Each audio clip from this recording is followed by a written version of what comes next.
Hey Dragon Slayers! Today's video is about blood lipids, HDL and LDL, and their connection to insulin resistance.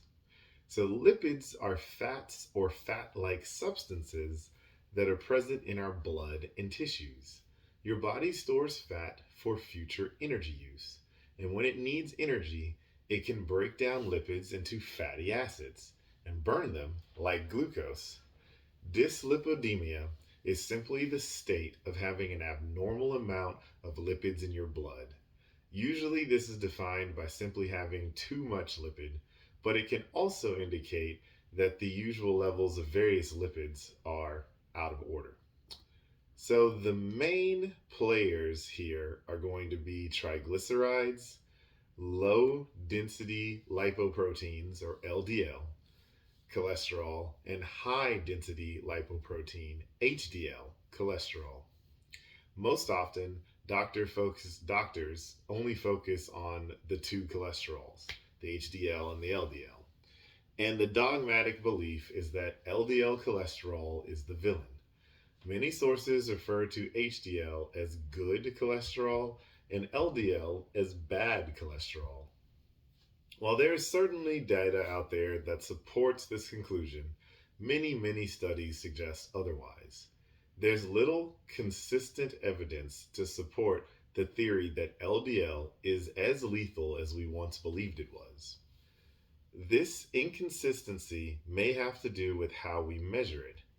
Though it's called low density, LDL cholesterol actually comes in various sizes and densities. Measuring this is getting easier and easier. We've known for decades that our characterization of LDL is more meaningful than predicting heart disease when it's categorized by size and density, which we refer to as a pattern.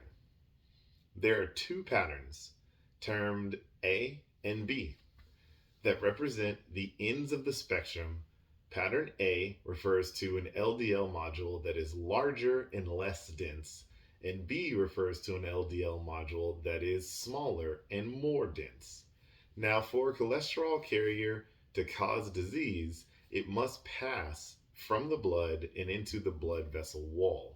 We can appreciate that a smaller, denser lipoprotein would do this more easily than a bigger one. If this doesn't make sense, let's use an analogy. Imagine you're standing on a bridge above a river. In your left hand, you're holding a beach ball. This is LDL-A. In your right hand, you're holding a golf ball. This is LDL-B. After you drop both balls into the water, what happens?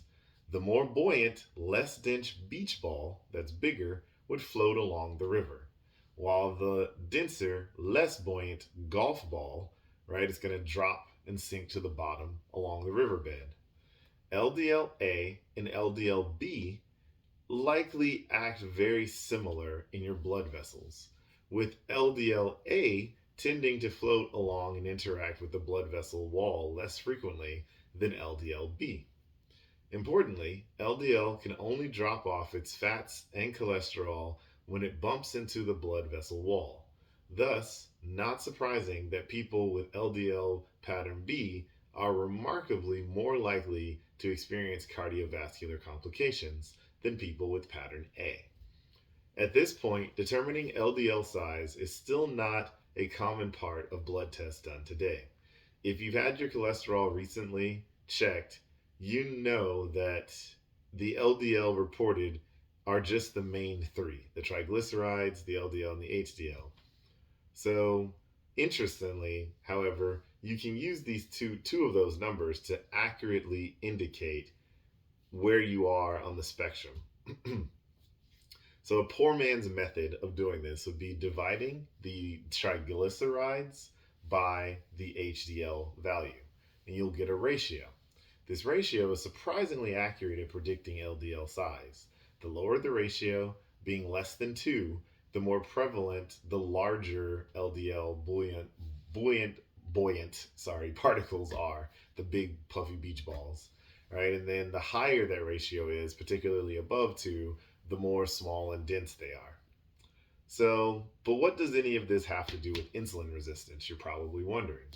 Well, insulin selectively drives the production of LDL pattern B, the dense golf balls, the not good LDL, from the liver, where mostly all the cholesterol is made. As insulin levels steadily rise and climb with increasing insulin resistance, the liver is getting the signal to shift the individual towards a pattern B profile. At its simplest, the connection of dyslipidemia to high blood pressure is thought to be due to the accumulation of lipids in the blood vessel walls and eventually the development of atherosclerotic plaque, reducing vessel diameter. So that's what I've got for you guys today. Don't forget to like and subscribe, and remember that together you and I will slay the dreaded diabetes dragon.